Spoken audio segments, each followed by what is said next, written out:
veces uno cree que la posibilidad de poder construir ciertas cosas solamente se da mediante la homogeneidad. Que seamos iguales no asegura que las cosas se hagan bien hechas. No se trata de ser iguales, pero sí se trata de tener afinidad. Una cosa es ser homogéneos y otra cosa es ser afines. No tenemos que ser iguales, idénticos en nuestra personalidad, pero sí nos debe mover un interés común. Ahí está la afinidad. ¿Por qué cosas trabajamos? Como creyentes, ¿qué es para nosotros lo más importante? ¿Cuál es nuestro objetivo? Cuando usted participa de un movimiento eclesial, coordina un grupo apostólico cualquiera, cuando sirve a un retiro, ¿qué pretende? ¿Qué busca?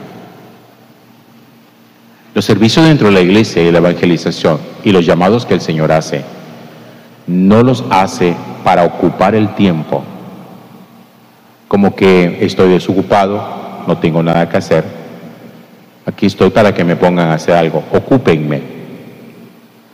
No funciona así. Si ustedes miran cuando Jesús llamó a los apóstoles, cada uno de ellos tenía su oficio. Jesús no llamó gente desocupada, de esos que están en la esquina haciendo nada. Cada uno de ellos tenía su propio oficio, pero no eran homogéneos entre ellos.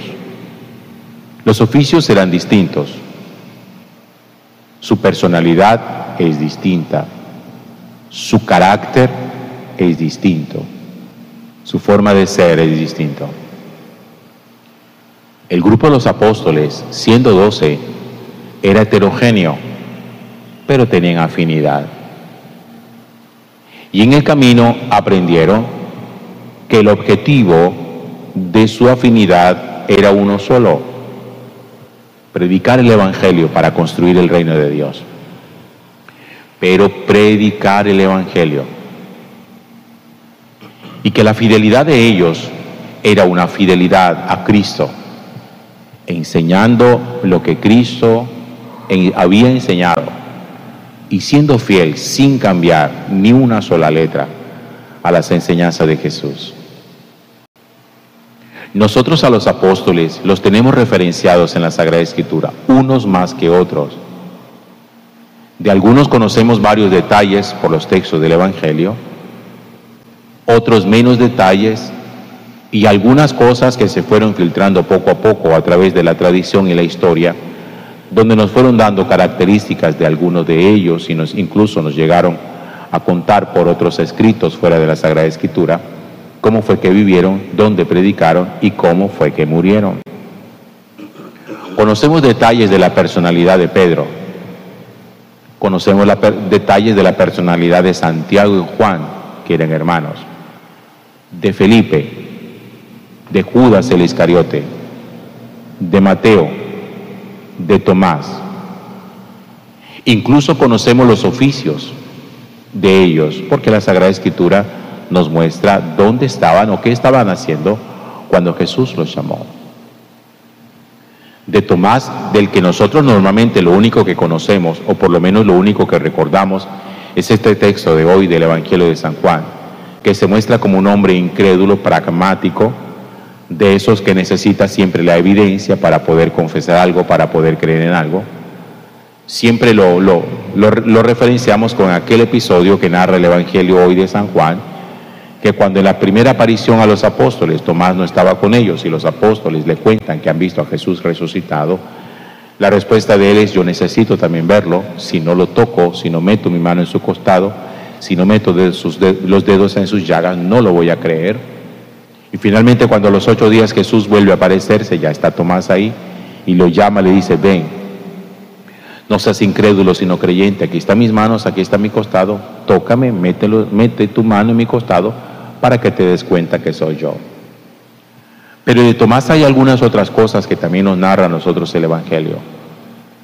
En un momento cuando Jesús dice: es necesario que yo me vaya, eso también lo narra San Juan, es necesario que yo me vaya para que cuando yo me vaya ustedes puedan estar a donde yo voy. y ustedes ya conocen el camino. Tomás es el que dice: Señor, no conocemos cuál es el camino, muéstranos el camino. Eso se lo dice Tomás. Y Jesús a él es al que responde: yo soy el camino y la verdad y la vida. Esa respuesta de Jesús surge a partir de ese requerimiento de Tomás cuando dice: no sabemos el camino, muéstranos el camino. Tomás es de esas personas que le gusta hacer como camino espiritual mediante la experiencia y mediante la pregunta. Tomás es un hombre que quiere sentirse como seguro, cerciorarse de que las cosas las está haciendo bien y que va por el camino correcto.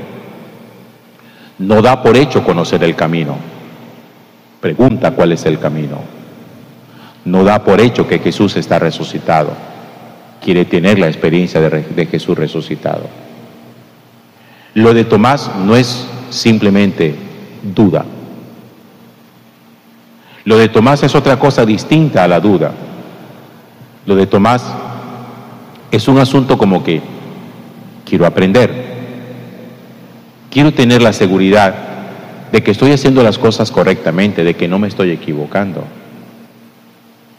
Porque si a uno le dicen, ya tú conoces el camino, y probablemente uno no lo conozca, uno no puede quedarse callado, haciéndole creer a la otra persona, suponiendo a la otra persona que sí, que ya nosotros tenemos toda la información. Tomás no tiene ningún problema en decir: oye, yo soy ignorante de ciertas cosas, permíteme poder conocer ese camino, ¿cuál es? Que ahí donde Jesús le dice: yo soy el camino y la verdad y la vida. De las cosas que a mí siempre me ha parecido muy bonita, interesantísima en Jesús, es darnos cuenta cómo en ese pueblo heterogéneo, pero con afinidad, Jesús construye las cosas bonitas que construye.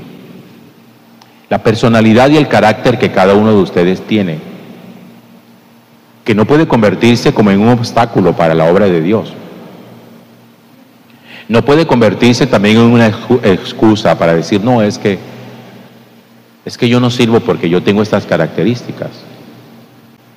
Para Dios nunca ha sido un obstáculo la personalidad de ningún ser humano. Dios trabaja sobre la personalidad y Dios santifica sobre el carácter. Acuérdense ustedes que la personalidad, el temperamento, es algo innato en nosotros. Y que el carácter, porque les he hablado también de eso en varias oportunidades, nosotros lo forjamos por cultura, por familia, por entorno. El carácter es la forma como uno reacciona frente a las cosas. Y el temperamento es lo que uno es como ser humano, en su estructura de ADN, en su estructura molecular. Por lo tanto, había cosas en Tomás que hacían parte de su temperamento, que Dios nunca las modificó. Pero había cosas en Tomás que hacían parte de su carácter, que fue lo que Dios le modificó. Su momento de incredulidad, de yo no creeré hasta que no toque su costado, meta mi mano en su costado, eso no hace parte del temperamento, eso hace parte del carácter. Por eso, cuando uno quiere formar su fe, tiene que formar su carácter. Para mí, esto es tan iluminador que yo pude entender, después de un proceso largo, que la única manera de poder ser un creyente verdadero era si yo permitía que el Señor forjara mi carácter. Y es la invitación que yo les hago a ustedes. Permitir que el Señor forje nuestro carácter. Porque acuérdense ustedes que también cuando Santiago y Juan, a quienes les pusieron el apodo los hijos del trueno, ese fue el remoquete que les pusieron a ellos, y ese apodo se lo ganaron el día en que, después de haber predicado en un lugar, le llegan donde Jesús todos quejumbrosos y le dicen: Señor, mira, ven, allá en ese pueblo de samaritanos no quisieron recibirnos. Y dijeron: ¿quieres que pidamos que caigan rayos sobre ellos para que acabe con todos? Esa petición que hacían, que era de gente ardida, decimos nosotros, dolida, como que si no nos recibieron, pues castiguémoslo. Eso hacía parte de su carácter. Y Jesús, como necesitaba formar el carácter de ellos, los regaña. Dice, eso no es lo que va a pasar, porque yo no le voy a dar a ustedes gusto de que un pueblo sea destruido simplemente porque ustedes le cerraron la puerta. Y así mismo hace con Tomás, forma su carácter. ¿Dónde estuvo el problema de Judas Iscariote? Que Judas Iscariote no permitió formar su carácter. Y por eso toma malas decisiones irreversibles, como fue el hecho de haberse suicidado. Pero miren, cuando el Señor nos mira a nosotros, nos mira en lo distinto que somos, lo heterogéneo que somos. Pero si hay algo que deba prevalecer en medio de tanta diferencia, es que para nosotros aquí debe haber una sola finalidad. Debe haber algo que nos una y que sea lo que nos permite el saber por qué estás tú y por qué estás tú y por qué estás tú y por qué estoy yo. Y que en lo distinto que somos hay algo que nos permite estar juntos aquí buscando lo mismo. Buscamos lo mismo todos. Que Dios sea glorificado y que podamos alcanzar la salvación por la santidad. Ese debería ser el objetivo común que nos traiga a nosotros a la celebración de la Eucaristía, en medio de lo distinto que podamos ser. Por eso para el Señor no hay obstáculos en el temperamento que impida que alguien pueda ser apóstol suyo. Los obstáculos están en el carácter. Y por eso cuando el Señor llama a alguien, lo primero que uno tiene que estar dispuesto es dejar formar su carácter. Porque uno no puede ser con su carácter impulsivo, que eso es carácter, avasallador, tirar todo de por medio, gritón, vulgar, ofensivo,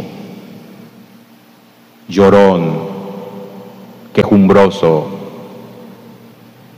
porque no está permitiendo que Dios haga en nosotros su obra y a través de nosotros la obra en los demás.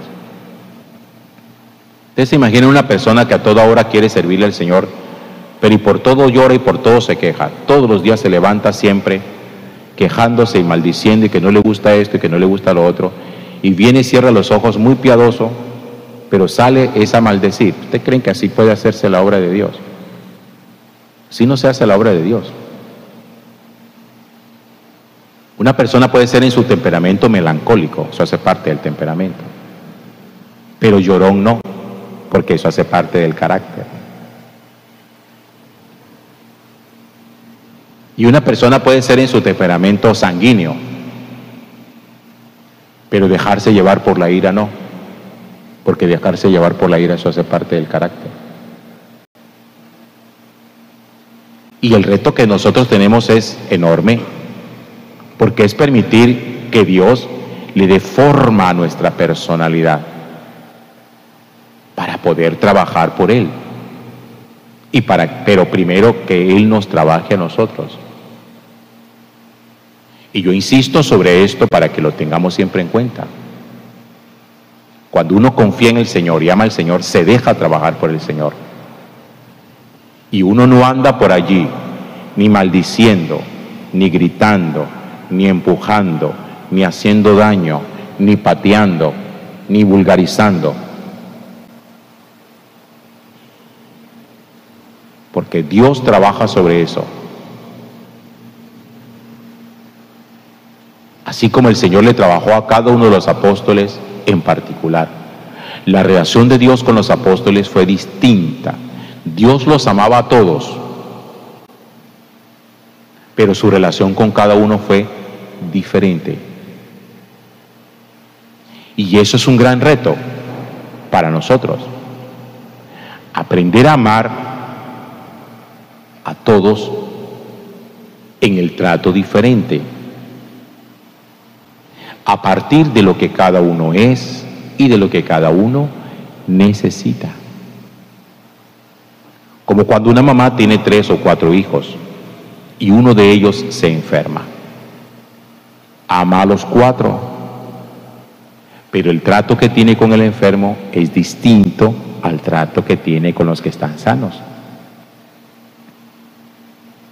Gloria al Padre y al Hijo y al Espíritu Santo.